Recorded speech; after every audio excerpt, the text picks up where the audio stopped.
All right, we're on to our second pay-per-view, which is Genesis 2005 from TNA. Yep. The video package was really good on it. I enjoyed the video package for that one. I had Shane Douglas standing like some sort of Tesco worker, just with confusion and bewilderment on his face. What did you think of the whole thing? The opening, like, they used to know how to like pump someone up, because it was like a very like, it's like, oh, are you ready? And like the music as well.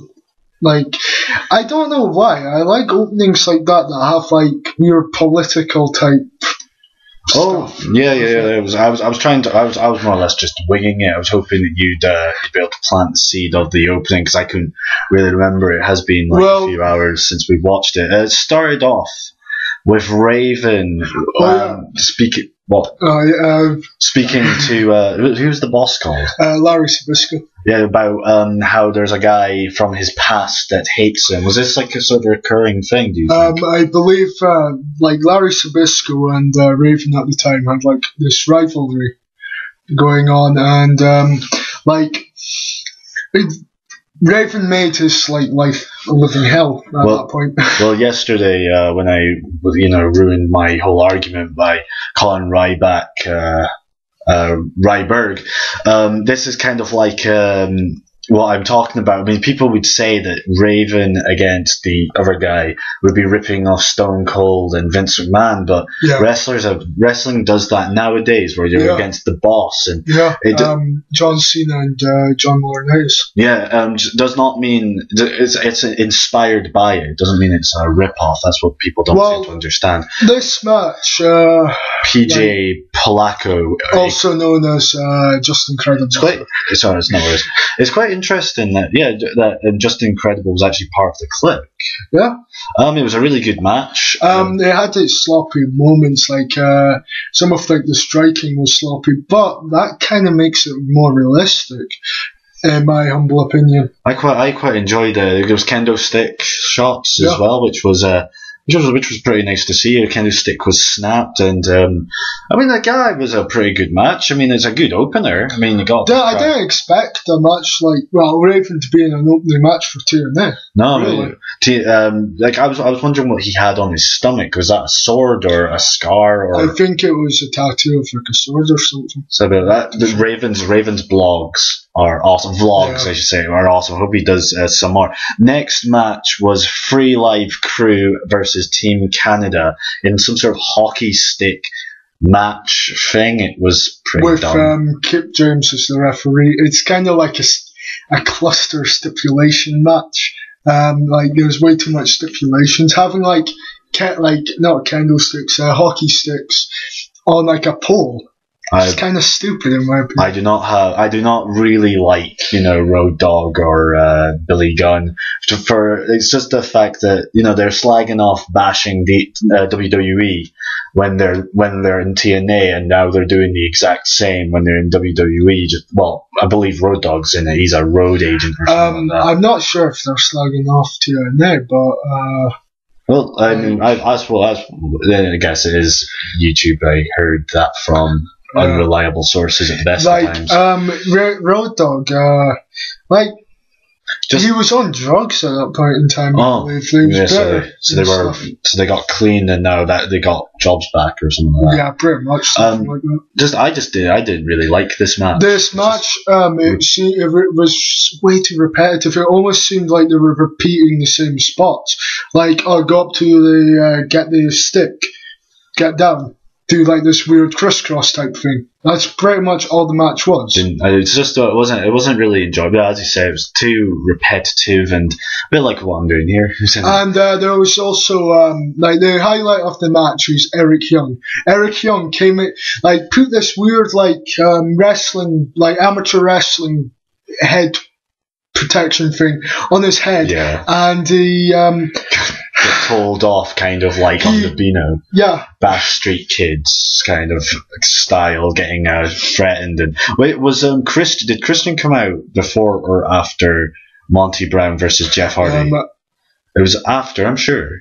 I'm pretty sure it was after, yeah. The next one was Monty Brown and Jeff Hardy, two complete freaks, more or less. Well, enjoyable match. Jeff Hardy had these contacts in. Again, Jeff Hardy, was just like his brother Matt, made loads and loads of mistakes throughout his life, but I find that whenever I hate Jeff Hardy, he always does something, and even though it's kind of like the beaten housewife kind of beaten relationship, that's a bit sexist, right? It's almost like the abusive relationship, kind of like Jeff Hardy's like broken my heart many times, and he always comes. He always goes, "Oh yeah, we're all right now. I'm sorry," and it's all forgiven. Kind of. Yeah. Monty Brown. I don't really know an awful lot about Monty Brown. I haven't actually seen a lot. Monty Brown used to be in WWE called Marcus Corfon. Yeah, I knew that. And his promo before the match was pretty funny. Him saying like pound something like that.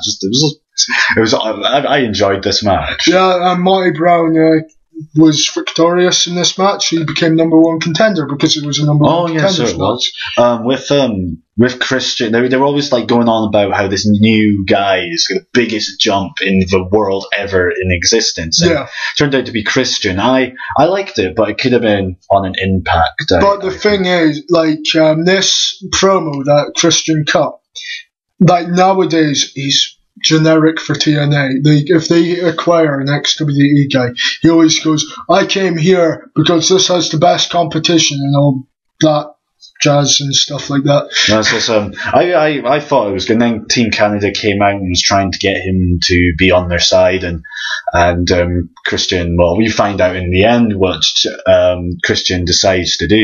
Yep. The next match was a elimination with Christopher Daniels, Samoa Joe, Alex Shelley, Roderick Strong, Chris Sabin. No, against Chris Sabin, Matt Bentley, Sanjay Dutt, and Austin Aries.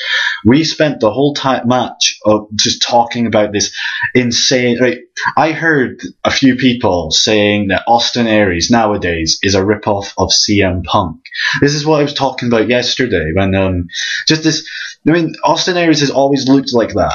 Austin Aries, looked the way he does now before CM Punk looks the way he does now. CM Punk had long hair. Austin Aries has always looked like that. I just this mentality of always having to everyone's copying everyone. What's with that? It's not a good attitude to have. Like you see, Great Muta copied the Great Kabuki. That's an example of a successful wrestler copying another wrestler. CM Punk and Austin, they don't even have the same moves. They don't even do it. Like the only reason why it was because what was the last pay-per-view of TNA? Destination X. Like Austin Aries apparently said something about him being a vegetarian or something like that, and then next thing he's condemned as a copycat kind of thing. It's just like people are too quick to say like, "Oh, so-and-so's copying so-and-so." This was a good match with. Oh, sorry, you go. The ending, Samoa Joe, Samoa Joe's team won the match, but Samoa Joe turned on Christopher Daniels. But this kind of confused me because I thought Christopher Daniels was a heel, and he hit him with a chair, busting Christopher Daniels' face open, and did muscle busters onto the chair. Then AJ Styles just came out, staring, and then he was in the hospital. He went into an ambulance. The next match was a no disqualification. Was it? Yeah, no disqualification with Abyss against Sabu, where Abyss won. This match, I said that this match was a bit slow at first, but you pointed out that it was a deliberate pace. I prefer matches that they don't just go in for weapon shots because that's boring. That gets boring really fast. Because we watched an event with watched a match with just all weapon shots. Yeah. It was pretty bad. The story to this match is that Abyss is scared of barbed wire. Oh yeah. And Sabu came down with his arm covered. And the thing is, he didn't have anything underneath it, which is very funny. It was a sort of weasel, snake in the grass kind of trickster, hustler mess of a. I enjoyed this match. I mean, like, I don't like. There was a table spot where Sabu did a flip. Oh yeah. Yeah, like through the table, hit Abyss's head, and it looked pretty sore. Also, Sabu looked like he broke his nose. Yeah. After like quite a stiff punch off by Abyss.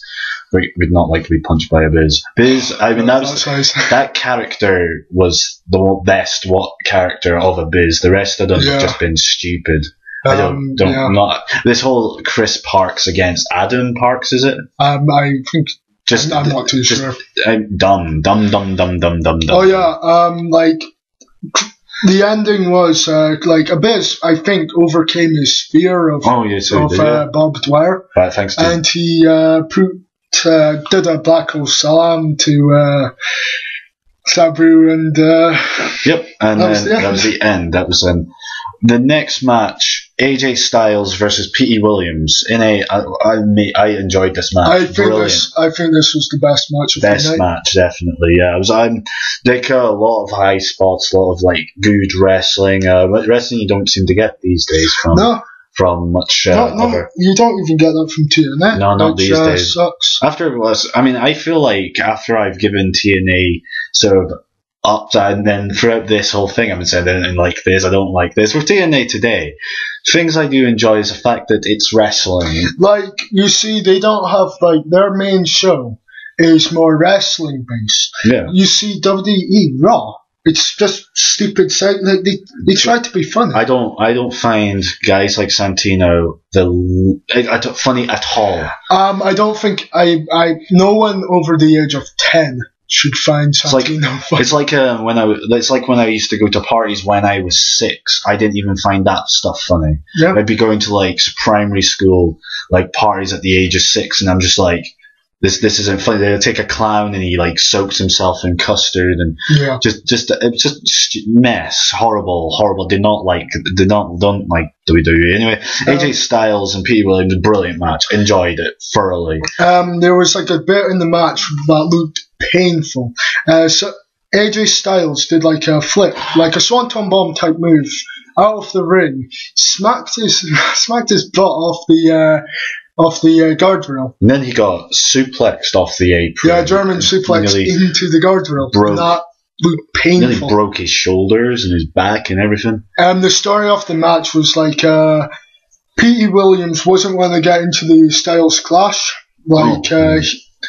And then towards the end, they were on the corner. Petey Williams tried to do a Hurricanrana, and then a Super Styles clash occurred. Off the corner. Brilliant. 1, 2, 3.